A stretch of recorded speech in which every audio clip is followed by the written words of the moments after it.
answer a question that people have been getting. I've looked at so many forums on this, and so many people they misunderstand what the process of doing your painting and when to use epoxy primer.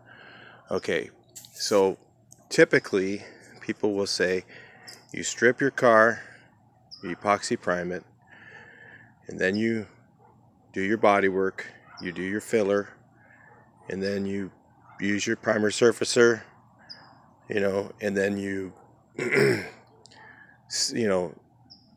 finish everything out, block, sand, and whatever, and then put a sealer on, then go through and paint. Okay, that's roughly how you do it, is what they say. Now, what I'm going to tell you is that it just depends on what you're doing.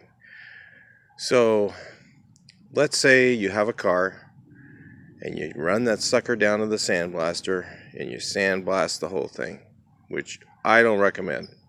First of all, I don't normally do that unless there's special circumstances when the rust is so bad in so many places in the corners and stuff that you just can't get it all out, that there's no other way. But then most of the time it's pretty much a project you shouldn't be doing. Maybe that one should be cut up and you should find one that's better. But I don't usually want to do that process because, first of all, when you sandblast, you open up everything. Everything's open. So, at that point, you have to epoxy prime the car. Now, it depends on the epoxy primer you get. Some epoxy primers will require you to use a etching primer underneath. Some are self-etching. So I can't say every epoxy primer is the same because they're not. You have to read the label. The label says on it, self-etching. It says self-etching, usually it works. Usually it sticks fine. But some guys will tell you, you got to use etching primer and then epoxy primer.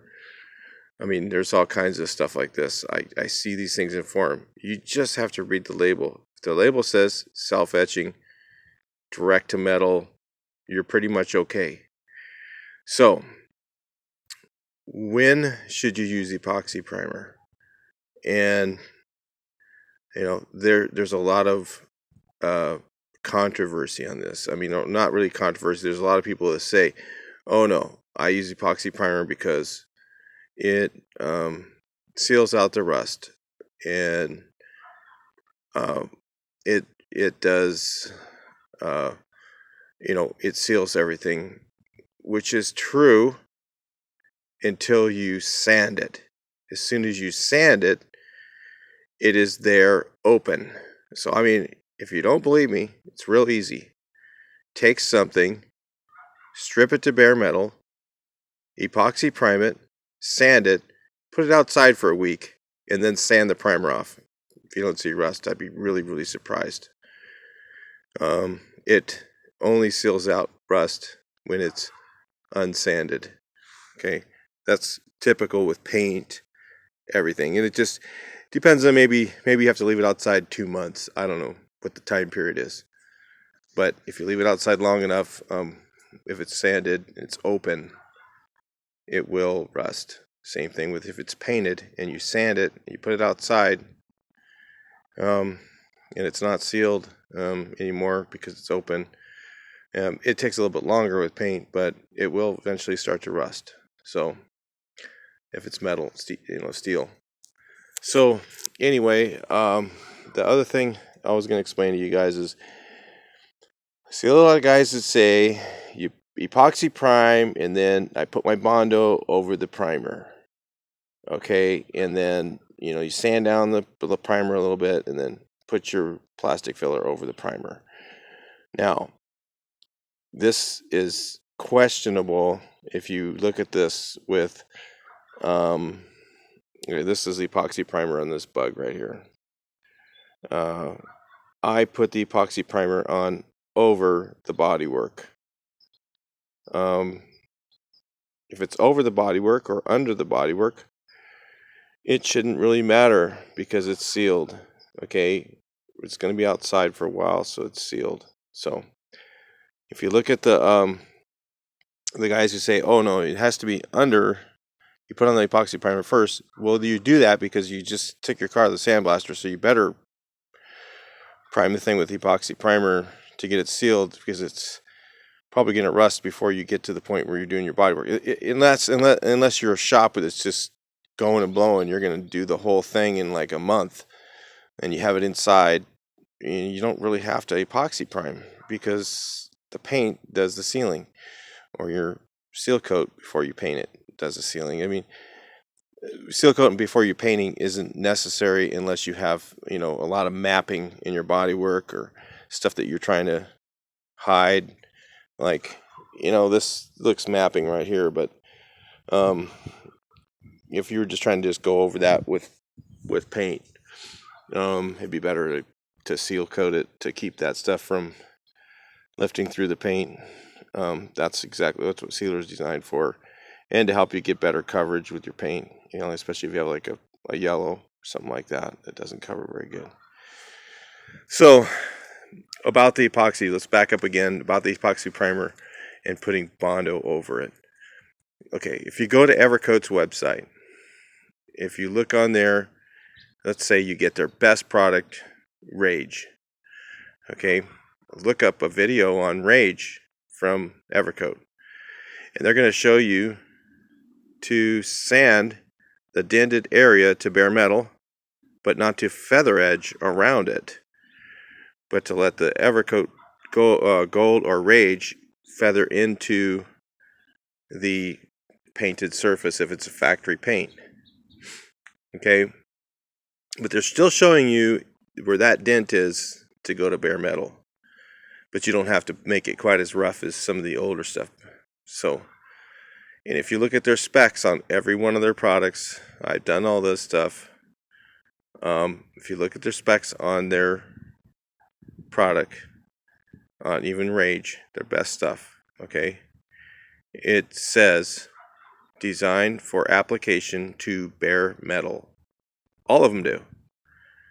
But if you look in the can, it's designed to go over bare metal, but it can adhere to painted surfaces. So it's, to me, if it's designed to go over bare metal, you should put it over bare metal, not put it over epoxy primer, and not say, oh, well, I'll put it over the epoxy primer because then the surface is sealed. Honestly, the surface is sealed until you sand it. So if you're going to put Bondo over it, or plastic filler over your epoxy primer, you're going to sand that surface before you do that, I hope, because it says to do that. So if you sand it before you put it on, the sanded surface is now open. So you just did the same thing. It's almost like putting it over bare metal, but you're not getting the benefit of the adhesion to the bare metal. So, I question, there's a lot of stuff out there that I see. I question a lot of that from many years of experience, that I've always been told plastic filler goes over bare metal, period. It doesn't go over paint. It doesn't go over primer. It doesn't. Now, the polyester resins are different than plastic filler. That is designed to go over a painted surface. It's not designed necessarily to go over bare metal. So it's designed to go over a painted surface. So that, or primed surface, that is actually an okay thing to use. But putting Bondo over, and the reason why that they allow it, I believe, from looking at the specs, looking at the videos, different things like that I've seen, is the reason that they allow you to go over over painted surface is because the thickness that you're putting it on when you're feather edging from the plastic filler into the painted area is not very thick. So if it's on a thick surface, I think that they're also worried about adhesion, so they want it to be on bare metal. So that's why they have it that way on their video. I haven't verified that with them, but common sense kind of tells me that. So anyway, that's what I was going to talk to you guys about real quick, about epoxy primer and some of the things that I hear buzzing around that people are saying, that may not be necessarily the best thing. I'm not going to say that's not true, because it might be true, but it may not be the best thing. And you might be doing something that you think is really good, but you're not really